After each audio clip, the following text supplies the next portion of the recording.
Hello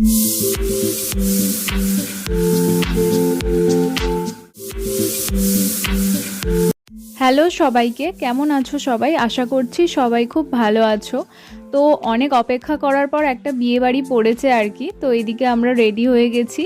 আর আমাদের একটা মানে রিলেটিভের বাড়িতেই বিয়ে ছিল, তবে বিয়ে বাড়িটা না একদম সেই সল্ট লেকে ছিল। মানে আমাদের এখান থেকে যেতে প্রায় 2 থেকে আড়াই ঘন্টা সময় লাগবে। আর 2-2.5 ঘন্টা জার্নি করে বিয়ে বাড়িতে পৌঁছে গিয়েই দেখো প্রথমেই কার দেখা পেয়েছি, গন্নু বাবার দেখা পেয়ে গেছি।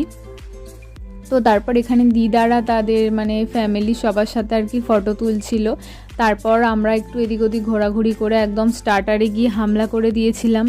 তো বিয়েবাড়িতে তো এই জন্যই আসা, বলো, সাজগোজ হবে, খাওয়া দাওয়া হবে। তো যাই হোক, এখানে আমি একটু আমার লুকটা তোমাদেরকে দেখাচ্ছিলাম, যেহেতু খুবই তাড়াহুড়ো করে রেডি হয়েছি তাই আমার ফুল লুকটা তোমাদেরকে ভালো করে দেখানো হয়নি।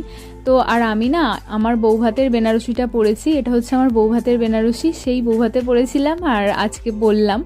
তো যাই হোক, আর এখানে হচ্ছে ছেলের আশীর্বাদ। তারপর আমরা এদিকে একটা মকটেল কাউন্টার ছিল, ওই দিকটায় চলে আসি। আর ওটা না একদম ছাদের ওপরে ছিল, আর রাতের কলকাতা এরকম 10 তলার ওপর থেকে দেখছিলাম, দারুণ লাগছিল।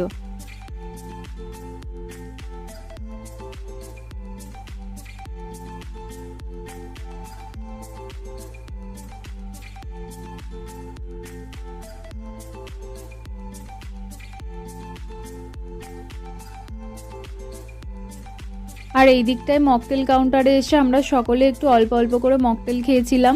আর চাঁদটা দেখো এখান থেকে কত সুন্দর লাগছে, দেখে মনে হচ্ছিল যেন ওটাও একটা লাইট জ্বলছে, এত সুন্দর লাগছিল। আর যেহেতু ওই দিন পূর্ণিমা ছিল তাই একদম গোল থালার মতো চাঁদ উঠেছিল। আর এটা হচ্ছে বিয়ের মণ্ডপ, এটাও খুবই সুন্দর করে সাজিয়েছিল। বিয়েবাড়ির সমস্ত ডেকোরেশনই না একদম অসাধারণ ছিল। তারপর আমরা সকলেই ছাদে চলে আসি, এখানে এসে একটু খাওয়া দাওয়া করি। মানে এখানেই সমস্ত খাওয়া দাওয়ার অ্যারেঞ্জমেন্ট হয়েছিল আর কি। আর এখানে বুফে সিস্টেম ছিল। আর মনে হয় যে অনেক কিছুই খাবো, কিন্তু সেরকমভাবে না কিছুই খাইনি। যেমনটা হয় আর কি, বেশি খাবো ভাবলে আর খাওয়াই যায় না। তো যাই হোক, এভাবেই আমরা বিয়েবাড়িটা কাটিয়েছিলাম। তো বিয়েবাড়ির এই ছোট ব্লগটা তোমাদের কেমন লাগলো সেটা আমাকে অবশ্যই জানিও।